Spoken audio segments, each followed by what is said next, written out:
હર હર મહાદેવ। કેમ છો તમે બધા? તો શીલુ ગોલ્ડ બ્લોગ્સમાં તમારું સ્વાગત છે। તો આજે આપણે બનાવવાનું છે કોઠીંબાનું શાક।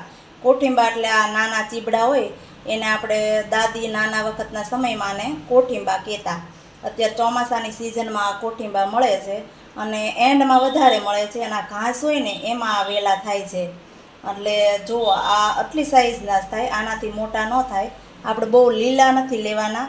આ જો આટલા કોઠીંબા થાય ને એટલે આ પાકી ગયેલા છે। આવા કોઠીંબા લીલા પણ આવે છે, એ કાચા હોય છે અને કડવા હોય છે।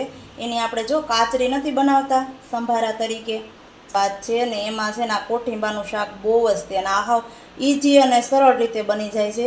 જેને વાડી હશે ને એને તો ખબર જ હશે એમાં કોઠીંબા જો વેલામાં થાય છે, પણ અમે તો સિટીમાં રહી તો એ જો બજારમાં મળી જાય છે। અને આનું ખાટું મેં જો પહેલાં નહોતું ચાખ્યું, પણ અહીંયા અમારા સાસરે આવીને તે દિવસના મારા સાસુએ કેટલી વાર બનાવ્યું, મેં પણ કેટલી વાર બનાવ્યું। તે દિવસનું મને આ કોઠીંબાનું શાક બહુ જ ભાવે। આ વખતે મને એમ થયું કે લાવ હું તમને ત્યાં રેસીપી તમને જણાવું।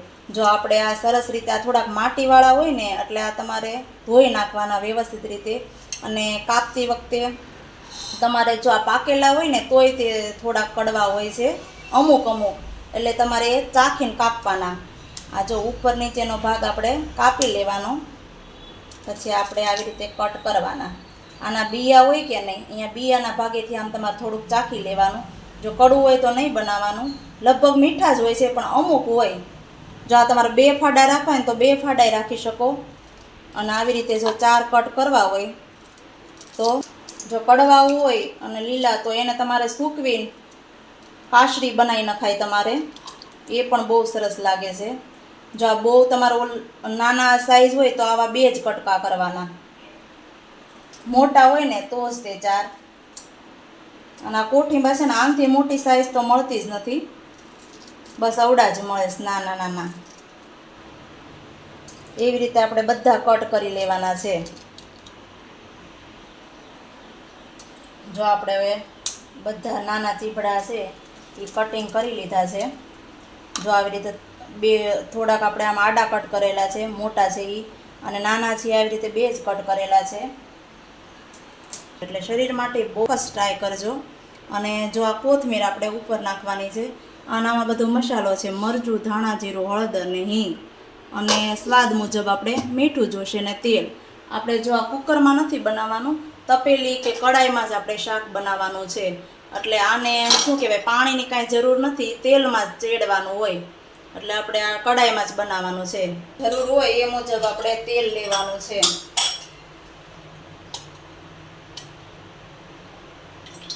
જેટલા કોઠીંબા હોય એટલે કે નાના ચીબડા એટલું આપણે તેલ લેવાનું છે। બહુ વધારે પડતું નથી લેવાનું, મીડિયમ। મેં અત્યારે 2 પાવડા તેલ લીધું છે। તેલ આવી જાય પછી આપણે જીરું નાખવાનું છે, રાઈ નથી નાખવાની, જીરું। જો આપણું હવે તેલ આવી ગયું છે, પછી આપણે આખું જીરું નાખવાનું છે। જીરું વ્યવસ્થિત સતળાઈ જાય પછી આપણે હિંગ નાખવાની છે।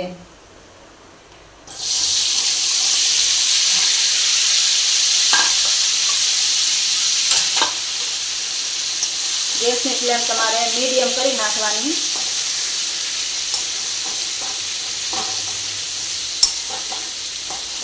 તેલમાં વ્યવસ્થિત મિક્સ કરી લેવાના। વાડીએ જે રહેતા હોય એને તો ખબર જ છે આ શાકની રેસીપી। હવે આપણે અત્યારે હળદર નાખી દેવાની છે એટલે કલર સરસ આવી જાય।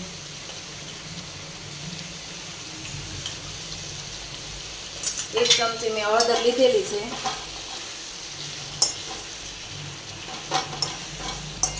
આનો મસાલો છે ને એ જ બહુ ખાવાની મજા આવે છે। હવે આપણે તેલમાં ચડવા દેવાનું છે, ત્યાં સુધીમાં આપણે લાલ ચટણી તૈયાર કરી લેવાની છે। આ મરચું, લસણ અને આદુ, તમારે આદુ અને મરચું તમારે થોડું થોડું લેવાનું। અત્યારે મેં 1 મરચું ને થોડુંક આદુ લીધેલું છે। આ લસણવાળી ચટણીથી આ શાકનો ટેસ્ટ બહુ સરસ આવશે। તો આપણે હવે ચટણી તૈયાર થઈ ગઈ છે. આમાં લાલ મરચું એડ કરી દેવાનું છે.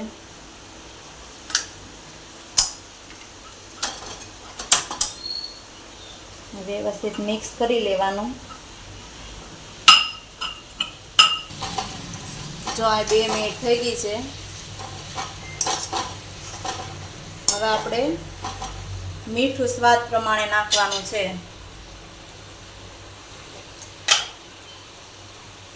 આ તમને નવી શાકની રેસીપી લાગતી છે, પણ આ તમે એકવાર ચોક્કસ ટ્રાય કરજો, બહુ સરસ લાગે છે. સરળ રીત છે અને ફટાફટ થઈ જાય છે, વાર નથી લાગતી. શરીર માટે બહુ ગુણકારી છે આ કોઠિંબા.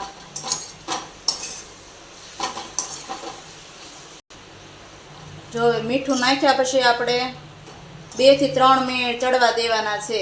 આ કાચા ન રહેવા જોઈએ કોઠિંબા. કાંઈ ઢાંકવાનું નથી, એમ ખુલ્લા જ રાખવાના છે. જો આપણે 2 મિનિટ થઈ ગઈ છે, તેલે છૂટું પડી ગયું છે. હવે આપણે ગોળ નાખી દેવાનો છે.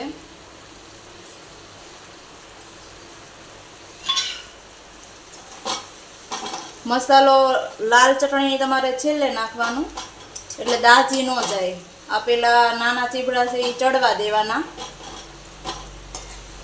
પછી મસાલો છેલ્લે નાખવાનો. અત્યારે ગોળ અને મીઠું એ 2 વસ્તુ નાખી દેવાનું, હળદર.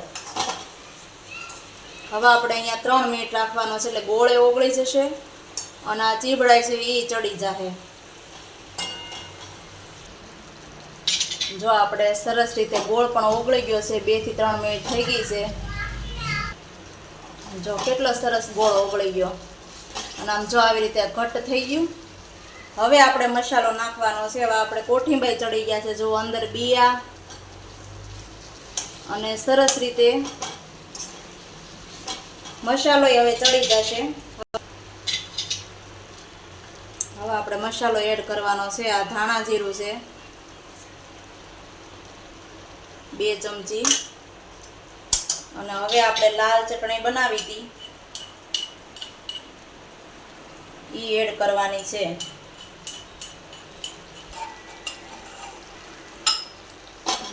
જો આપણે કોઠિંબા ચડી ગયા છે, હજી મસાલો આપણે નાખીએ પછી 3 મિનિટ રહેવા દેવાના છે, એટલે કોઠિંબા એકદમ નરમ થઈ જશે.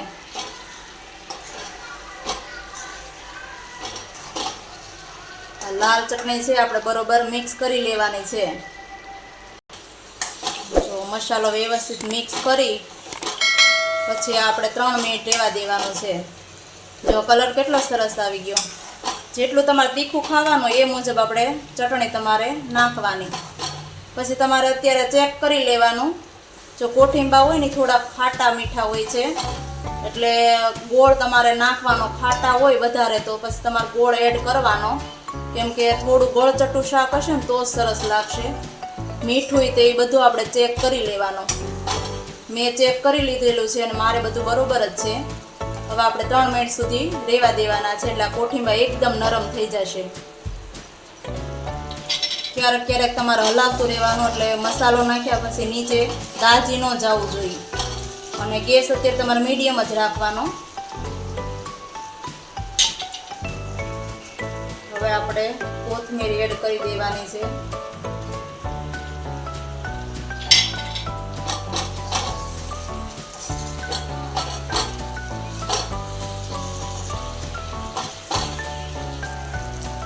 જો આપણે હવે શાક છે એ વ્યવસ્થિત ચડી ગયું છે. જો રસોઈ ઘટ્ટ થઈ ગયો છે. હવે આપણે ગેસ બંધ કરી અને ડીશમાં કાઢી લઈએ. જો આપણે આ કોઠિંબાનું શાક એટલે કે આ નાના ચીબડાનું શાક અને ખાટું મીઠું શાક આપણે તૈયાર થઈ ગયું છે. આપણે જો તેલે બરોબર થઈ ગયું છે અને મસાલોય તે બધામાં વ્યવસ્થિત રીતે ચડી ગયો છે અને મિક્સ પણ થઈ ગયો છે. અને આ રોટલી બંને સાથે આપણે ખાઈ શકીએ છીએ. અને આ આખો ગુવાર આપણે કઈ રીતે ખાઈએ એ રીતે આ ખાવાનો છે. છોતરા છે એ કાઢી નાખવાના અને મસાલો ખાવાનો છે, પણ સ્વાદમાં બહુ સરસ લાગે છે. એકવાર તમે ચોક્કસ બનાવજો. અને આ કોઠિંબાના શાકની તમને રેસીપી કેવી લાગી એ મને કોમેન્ટમાં જરૂર કહેજો. લાઈક કરો, શેર કરો અને સબસ્ક્રાઈબ કરો અને બેલ આઇકન દબાવવાનું ભૂલતા નહીં, જેથી કરીને તમને નવી નવી રેસીપી જોવા મળશે. તો મહાદેવ.